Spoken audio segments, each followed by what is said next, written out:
টাঙ্গাইলের গোপালপুরে একজনকে দাওয়াত দিলেও সেই দাওয়াতে হাজির প্রায় ১০০ জন অতিথি। তবে এতে বিরক্ত নয়, বরং আনন্দে আত্মহারা হয়ে ওঠেন গৃহকর্তা। মুহূর্তেই তিনি বাড়িয়ে দেন আয়োজনের পরিধি। সৃষ্টি হয় বন্ধুত্ব ও ভালোবাসার এক অন্যান্য দৃষ্টান্ত। জানা যায় ধোপাকান্দি ইউনিয়নের শাহজাহানপুর বাজারের দুই ব্যবসায়ী ও দীর্ঘদিনের বন্ধু আনিসুর রহমান ও মোহাম্মদ মনসের আলীর মধ্যে কয়েকদিন আগে কথা হয়। সে সময় আনিসুর রহমান বন্ধুকে নিজের বাড়িতে আম কাঁঠালের দাওয়াত দেন।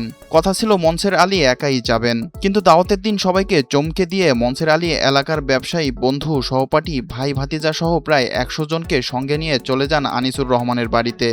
শুধু তাই নয়, তারা সঙ্গে নিয়ে যান এক ভ্যান আম, এক ভ্যান কাঁঠাল, এক ভ্যান দুধ, পান সুপারি সহ নানা উপহার।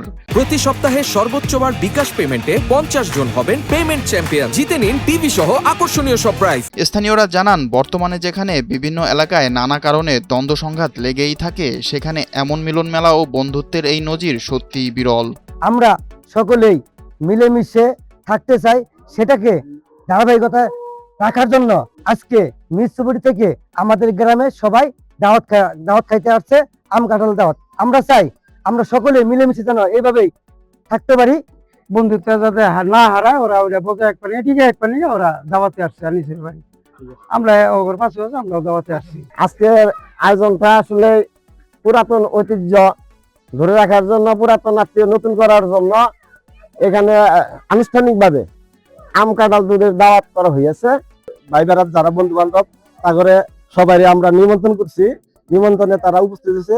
উপস্থিত থাকার জন্য সবাইকে আমরা আন্তরিক থেকে ধন্যবাদ। আমরা বন্ধুত্ব করার জন্য আমরা এক বয়সের সময় বয়সে ভাই আমরা বন্ধু বান্ধব, সেই হিসাবে আমরা তার বাড়ি আত্মীয় স্বজন মেহমান নিয়ে আসছি। হ্যাঁ, আমাদের দাবাত করছে, আমরা তার বাড়িতে ঘুরতে আসছি সবাই নিয়ে।